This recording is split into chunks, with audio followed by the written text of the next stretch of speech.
Welcome to Less Hustle, More Happy. I'm your host, Dana.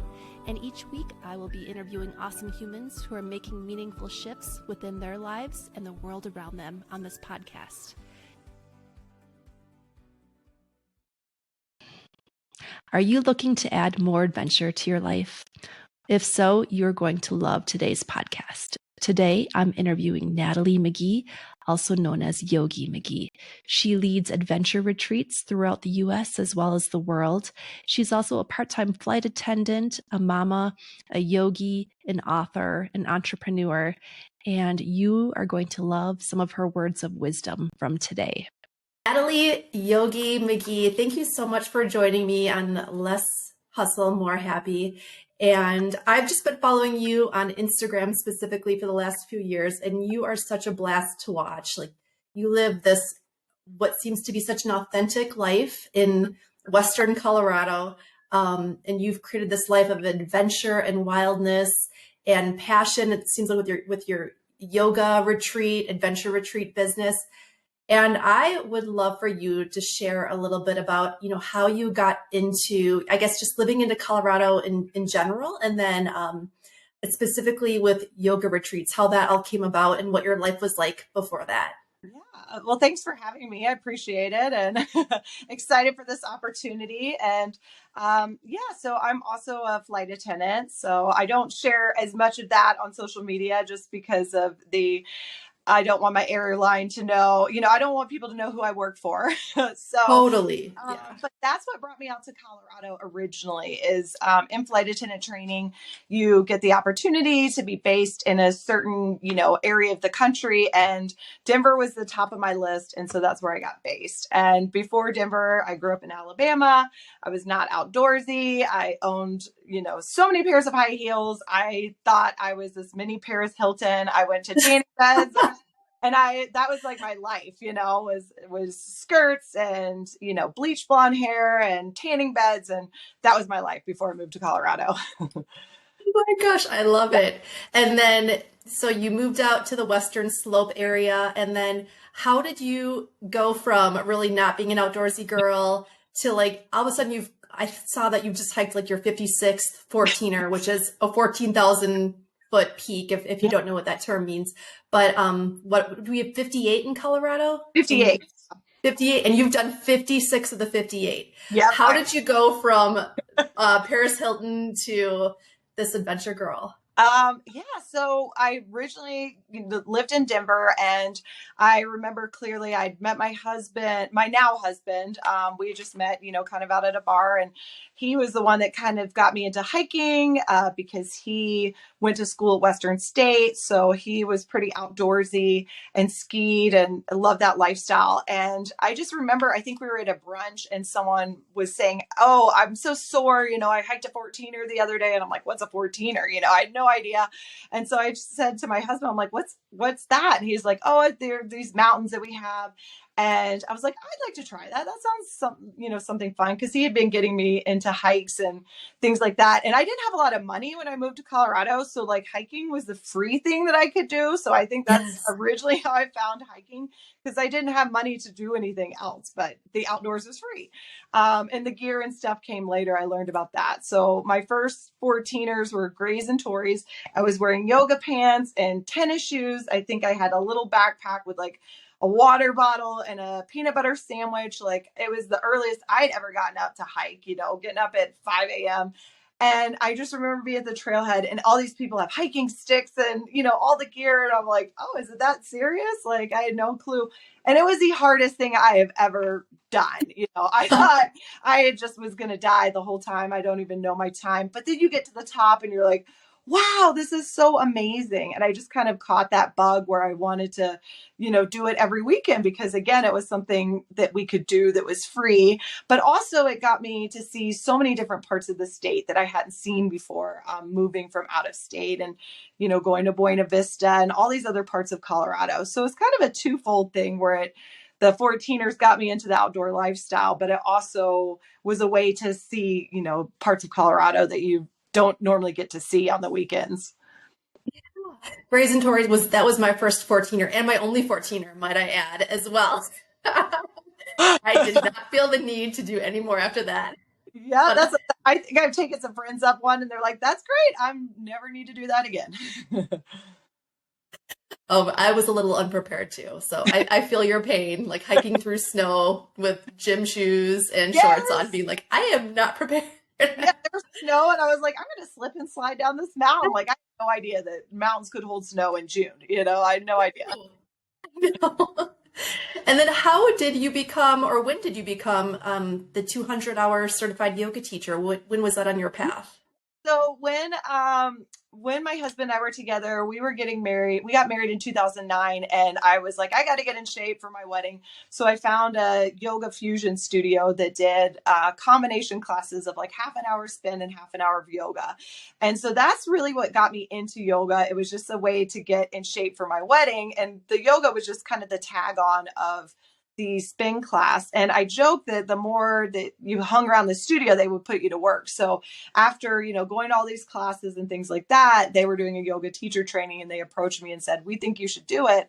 And I just thought it was so cool because the instructors are walking around in yoga pants. And I was like, that's really fun. That's what you get to wear to work. Yeah. And it was a great community. So that's how I ended up doing my yoga teacher training. And again, that was another hard thing that I really was like, oh my gosh, I'm out of my element here. And I was so nervous. Being a flight attendant, you have a script when you're in front of people. Like when you're teaching yoga, everyone's kind of looking at you. And if you pause, they're like, what's going on?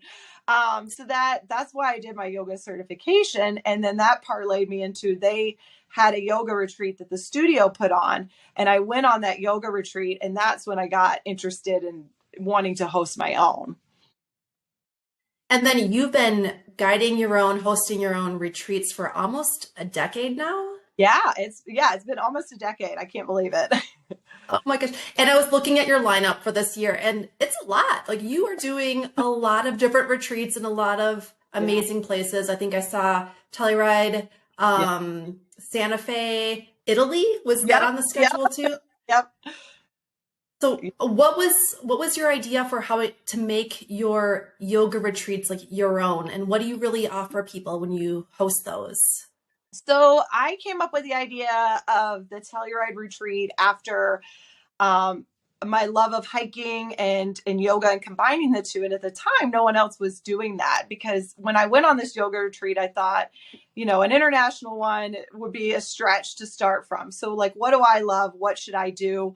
And I was getting people all the time that were watching me like hike on social media, wanted to go hiking with me and wanted to adventure with me. So I thought maybe I can put this together and get paid for it. So I, didn't have a website. I didn't have a logo. I didn't have a way to take payments except for like checks and PayPal. Yeah.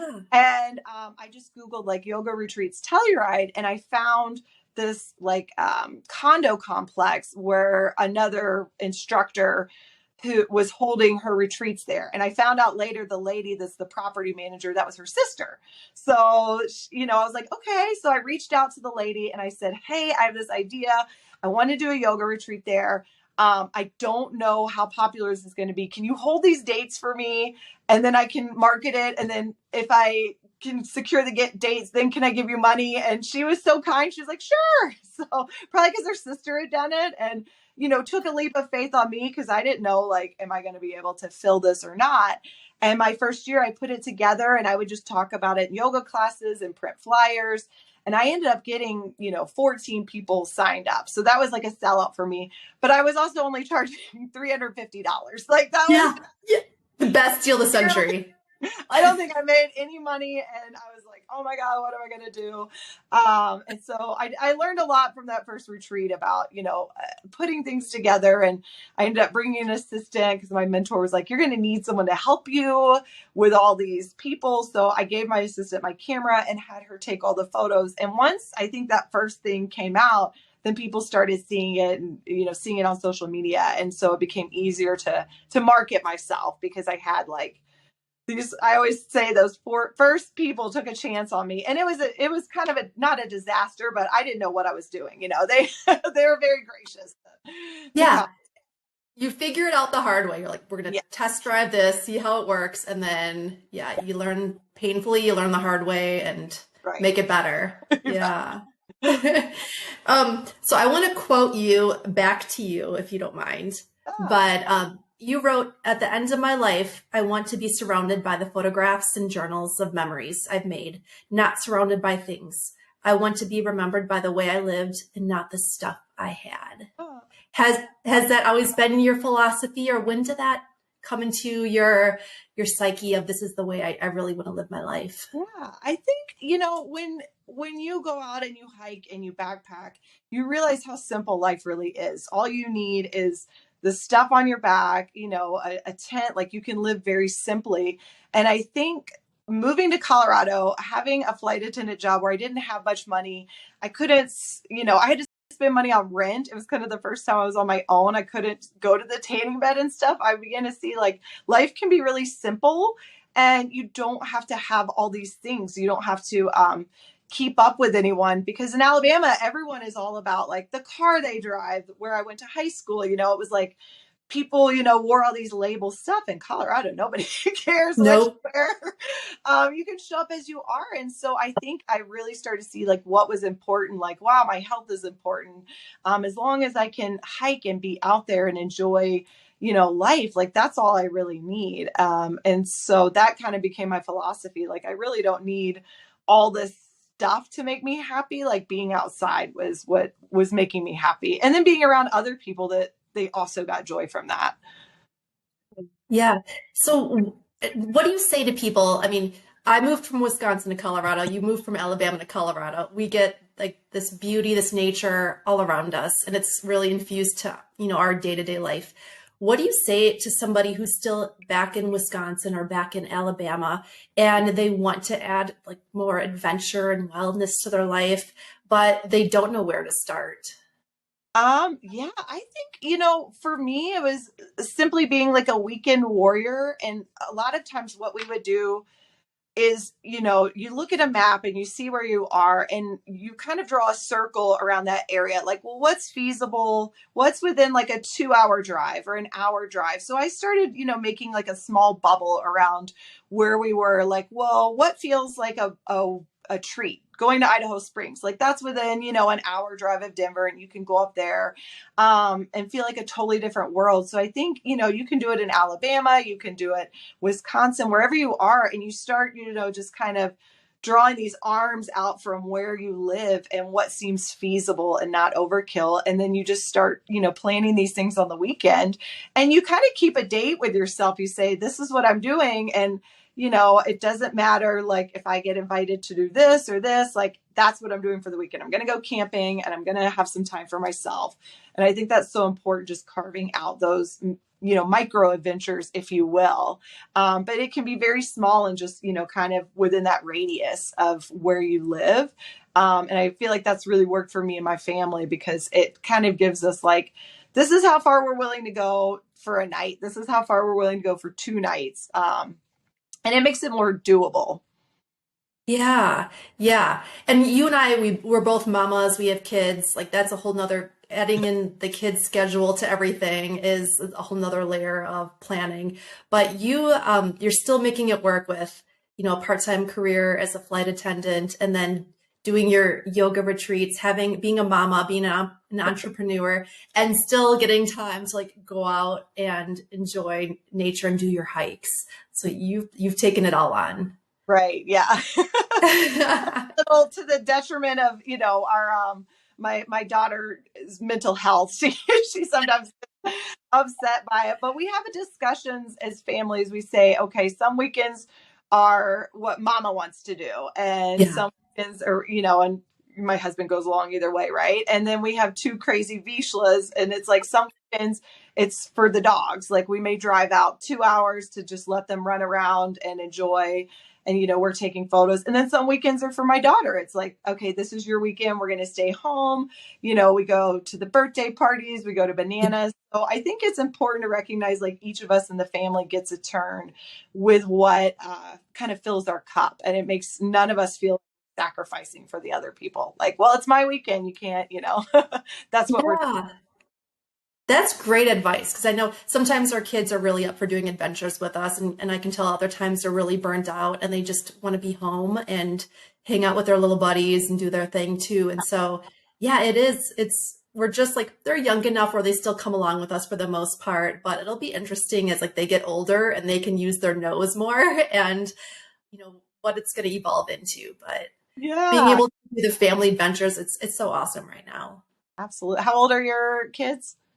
Going into fifth and sixth grade, so two boys. Yeah, Yeah. that's Yeah. awesome. Yeah, my daughter's going into fifth, so it's Oh yeah. Oh, I was married in 2009 too. Just like listening, I'm like, oh my gosh, we have a lot of parallels here. That's funny. Uh, um, and then, I also wanted to ask you, going back to what I was reading to you before about what you wrote, um, you have this great article about, how to lead a life of more adventure. And you really talk about how to create more meaning, more purpose, more adventure through your life. Do you have any other like tidbits of information? Your own recipe has been so cool to watch, online just through knowing you through your platform. But do you have any other tips or advice for how people can add more wildness to their life? yeah, I think, it starts with finding like a something that challenges you. I think like for me, I picked the 14ers because it was like a tangible goal of like, okay, there's 58 of them. And, I had kind of the mindset of like, this is how I want to spend my time or my weekend or adventuring. And for some people, maybe it's getting a paddleboard and you're like, all right, I'm going to find all the lakes around me and I'm going to take my paddleboard to all the lakes. Or it could be, photography. Like I bought a camera and, I spent money on a nice camera. That's my one like nice thing. And Yeah. inspired me too to get out like, okay, the wildflowers are blooming now, like where can I go and take photos? Or it's fall season and I want to leaf peep, so I kind of seasonally pick these things that I want to do with my time. And I think that help if people can think of the seasons and follow those of like, well, what are the adventures of winter? For a while when we lived in Denver, like we were not skiing because you couldn't get up to the mountains. And I met someone that was like, well, let's go snowshoeing. And I was like, I'd never really been snowshoeing. And I'm like, okay. So we started going up to Rocky Mountain National Park. I'd never been up there in my life. Yeah. The whole time I'd lived in Colorado. And that became like our weekend thing. Like we've got these snowshoes. Okay, we'd like to go to frozen lakes. Like what frozen lakes could we go to? So I think breaking it into these like more digestible adventures of having kind of a goal mindset, that really helps me hone in my focus. So I'm not every weekend like, well, what should we do this weekend? Yeah. Yeah, and trying different things. It sounds like, you maybe found yours pretty easily with hiking and yoga, but I feel like I had to try a lot of different things before I really figured out what it was that I wanted to do outside. But just trying a variety of things and seeing what sticks and seeing what's the most economical and like you can get to easily without having to give up a whole week of your life to do it. Yeah. But yeah. My husband got me into skiing, and so that's been fun. And we went cross country skiing, finding these little like things that we could do as a family that, didn't, skiing costs money, but you can rent cross country skis very easily, and cross country skiing is very affordable, and you can take dogs. So there's lots of little things that I think you can do seasonally that get you outdoors. And so you get a little adventure in. Yeah. And also you have a book, right? The Adventures of Yogi Magee. Yeah. What's that about? It's a kid's book, right? It's a kid's book. Yeah, so I based it on my previous yoga retreat guests. I used to ask, what kind of animal do people identify with? Because I identify kind of with a mountain goat. Like I'm just kind of all over the place. And so I had this idea to write a children's book as a way, because I want to write a memoir, and that seems so daunting. And it's like, where do I start? So my mentor was like, oh, I heard this podcast. If you want to write a book, start with a children's book because it's pretty easy. It's less pages. And then you can get it out there, get your name published, and it's fairly easy to self-publish. So I thought, oh, okay. So I had this concept of these animals that, were going to be the characters in my book, but me as a human character. So it related as to adults. You know, if you were an adult reading it to your kid, you would get joy out of it. But also, if you went on my retreat, you might see yourself in some of the characters. So Oh, people would come on a retreat, read the book. I read it at the end, you know, because they don't have time to read it. So I read it to everyone, and they might be like, "Oh yeah." So they go home and read it to their kids and go, "This was mommy like hanging off a mountain, or you know, paddleboarding or whatever." So that was my idea for people, you know, especially women, to come and yeah. share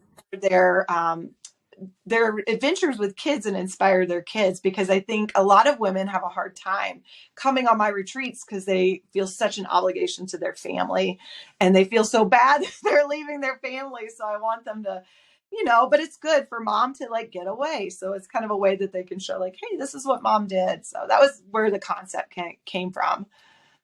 What else do you have to say about that mom guilt? Because that is so real. And I feel that like it is like this real sensation in your body. And, you know, I think I've been away from my children for a total of like 3 nights in my life. Yeah. But how do moms, I don't know, what do you have to say to help them overcome that feeling I of think resistance? I think it is really hard because they have so much guilt, and then they have guilt when they're there. And I really feel like by day 2 or something like that, like the next morning when they've slept in and had someone else cook breakfast for them, and then they're going on a hike and they can go at their pace, they start to go, oh wow. The guilt kind of fades away, because then once they come home, they're excited to be around their family. Um, Yes.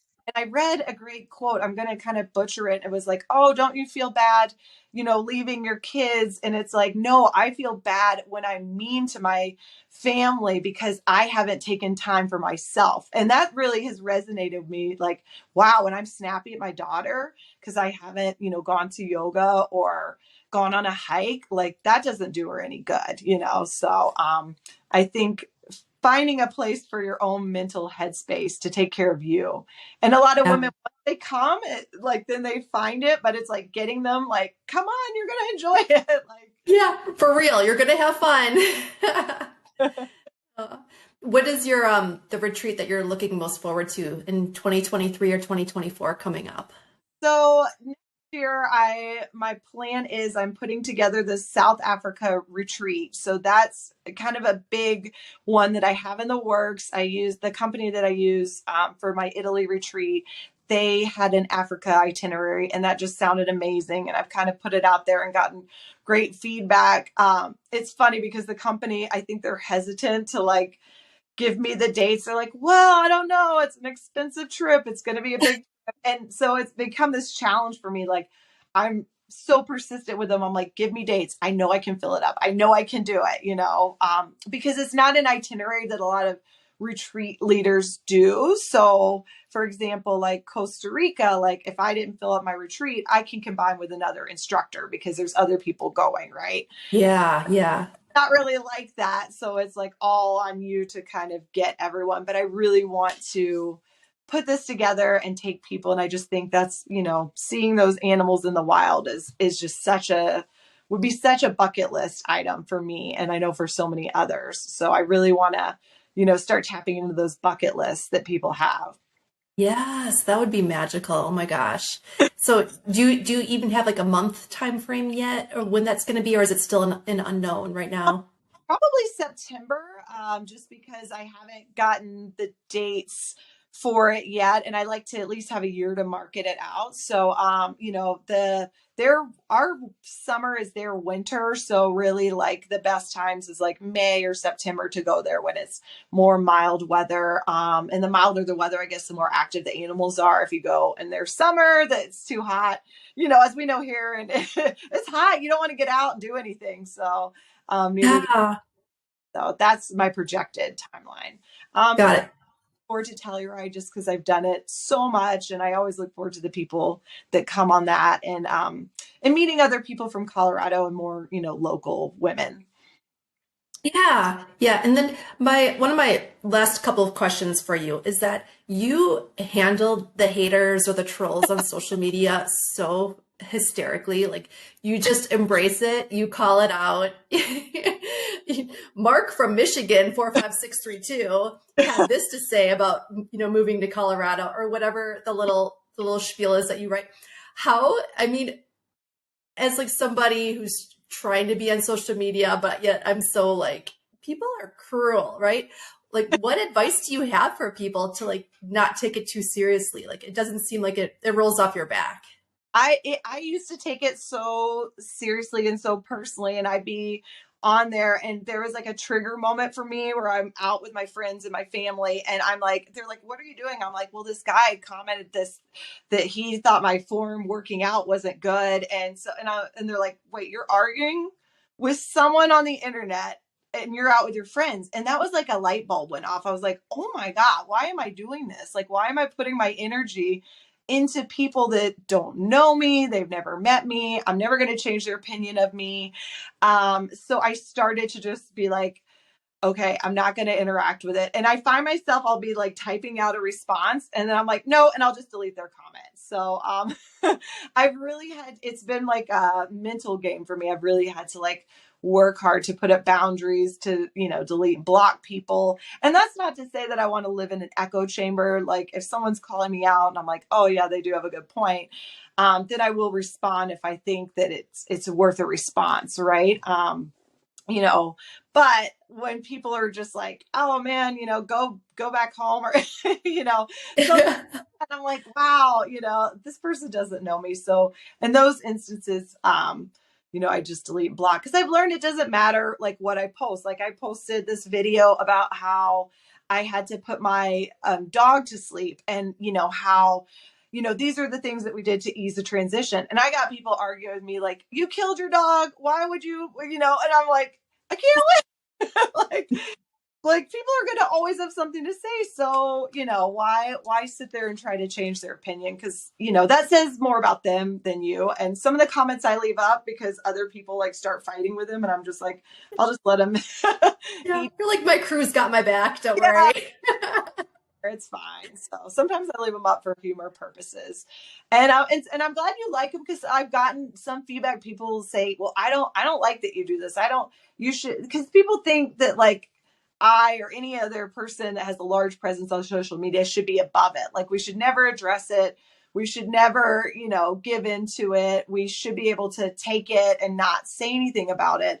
And I kind of do it for the people out there that maybe haven't built up that mental capacity to deal with that. Like, hey, it's okay. Like, it's all right. It's upsetting when people are mean to you. It's all right. This is how you can handle it in a way that you don't have to like let it eat you alive, I think. I think it is so funny, and it just seems like you're just having a good time with it too. And it's neat to see that, I think, on social media of like, yeah, I'm just gonna call this person out, or like these comments out, and be like, whatever. Are you on TikTok? I don't know if you're on there at all. On On TikTok. what? Oh TikTok. yeah. Yeah, so like I don't know if you played around with a lot of it, but one of the great things I like about TikTok is the response videos you can make to people's comments. And you can do that on Instagram, but people don't do it as much. So I think that's where I really started to play with it and have fun with people's comments, because a lot of those are user 2346, and I don't feel quite as connected to my TikTok community as I do like my Instagram community. So I think that's what got me into the humor aspect of like, oh, this person has no photos, no picture, who cares, so I'll make something fun out of it. Love it. And where can people find you if they want to find out more about your upcoming retreats or any other services, your book that you offer? Where can they go? So my website, yogimagee.com, has all my retreats, my books, my earrings, anything that I kind of put together. On my Instagram, I have, one of those link trees in bio, and I kind of have a drop list of, retreat offerings, swag, things like that I make. So, so they can find the link in my bio on Instagram at Yogi Magee, or on TikTok at Yogi Magee, or my website, yogimagee.com.